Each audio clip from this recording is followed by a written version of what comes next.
game, this has been my 27th game review for Super Nintendo.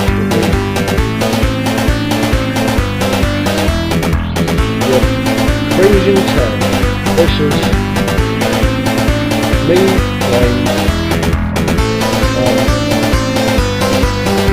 game back in the 90s.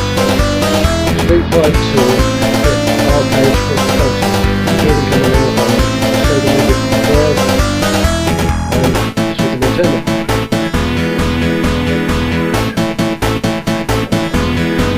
It just literally blew our minds when we saw what people do. Oh, we're trying people to we can.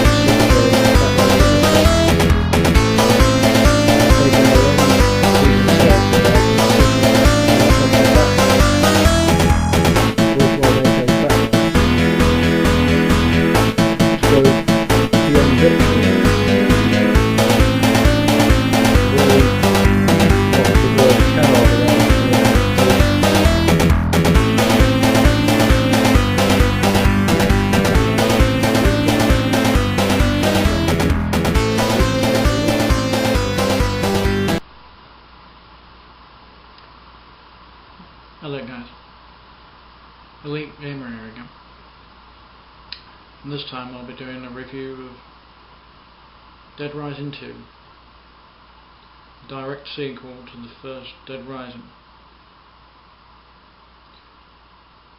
So,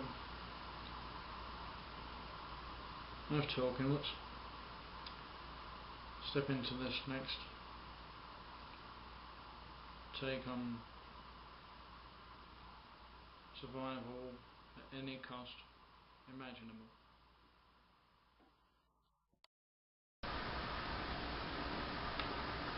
Dead Rising 2 is an intriguing installment which picks up exactly where the first game left off. In this game you take the role of Chuck Greene, a stunt driver and also a previous contestant on the gaming or game show, so to speak, in this game at the start, Terror is Reality. Sometime after the show, a zombie outbreak kicks off in this mall, basically leaving you to take refuge in the safe house with the remainder of the survivors, and you'll inevitably be going hitherto about trying to save survivors and sort of get to the bare bones of what really caused this in the first place. But in addition to that, that's going to be no conceivable cakewalk on its own. And it's no more of a cakewalk with all the things thrown in together. Because for a start, Chuck hasn't just got the worry of trying to survive the seemingly never-ending constant threat of the undead zombies, which want to do nothing more than tear him to shreds, and add him as another blooming corpse to their cause. But worst of all, he also has the conceivable responsibility of looking out for his daughter, Katy, who was originally bitten by one of these zombies before.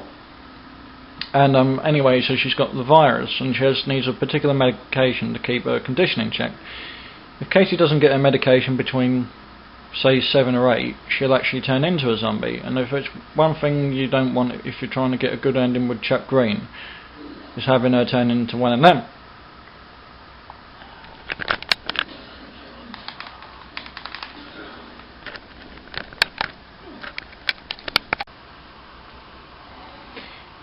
Now, in addition to that, I mean, you have other things that make the game fun, like for instance, the fact that you can make combo weapons, which you think again you couldn't do in the first game, because in the first games with the weapons you had, really what you saw was what you got.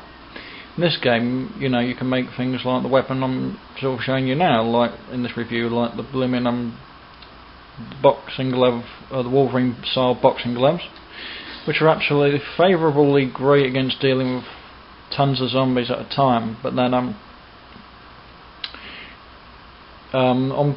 you're probably best used for saving them for the boss fights, if you can. But then, I mean, obviously that's just my way trajectory in playing it. You know, I'm never going to tell you guys how to play the games.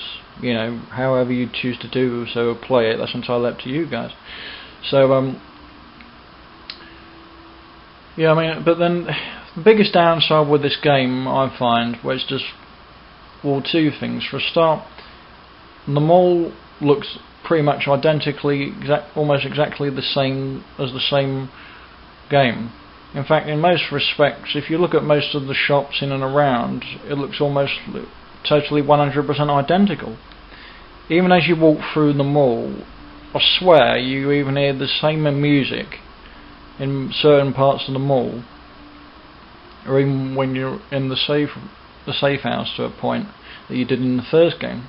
So it's kind of annoying that they had to be so cheap with the music, or the backing music in some bits and bobs of the game, that they just had to, they thought, oh, okay, well, I know it's a second game, but we're just going to just chuck in the same music as before. Nobody knows.